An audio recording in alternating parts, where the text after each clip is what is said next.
Pinataw na ng parusa ng Philippine Military Academy ang 4 na kadeteng inireklamo ng kanilang kapwa kadete dahil sa ilang beses umanong pambubugbog noong isang taon. Pero git ng PMA, hindi nila itinuturing na kaso ng hazing ang nangyaring pananakit. Saksi, si Marisol Abduraman.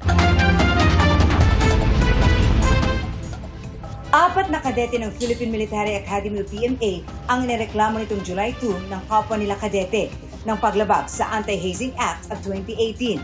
Ayon sa Baguio City Police Office, batay sa salaysay ng biktima, ilang beses nangyari ang pananakit sa kanya noong 2024. Ginubugbog daw siya, especially kung nasa loob ng barracks. Noong September 29, which hindi na niya nakayanan, na-hospital siya, na-transfer siya sa Viluna Medical Center sa May Quezon City, where he was confined there noong October for several days.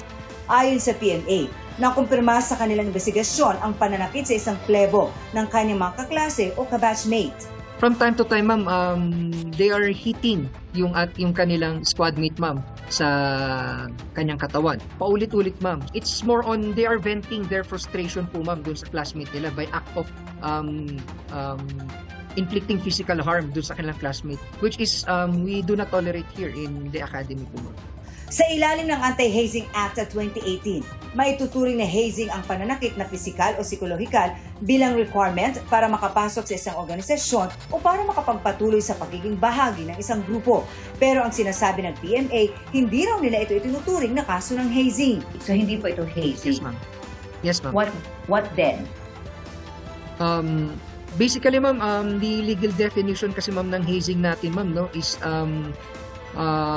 it requires violence and acts of abuse to be committed as form of initiation. Before you are being admitted, it should be perpetrated by someone senior to you or someone who has the authority sa iyo, ma'am. But then, ayun nga, ma'am, these are his classmates.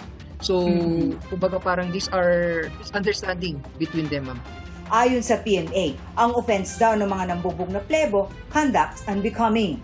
Ang parang naging case nila, ma'am, is it falls on conduct unbecoming, ma'am, because they are inflicting physical harm to their to a fellow soldier. Hindi man itinuturing na hazing ng PMA ang nangyaring pananakit sa nasabing 4th-class cadet, pinatawan na raw ng karampatang parusa ang mga sakot na kadete na naaayon sa regulasyon ng Cadet Corps Armed Forces of the Philippines.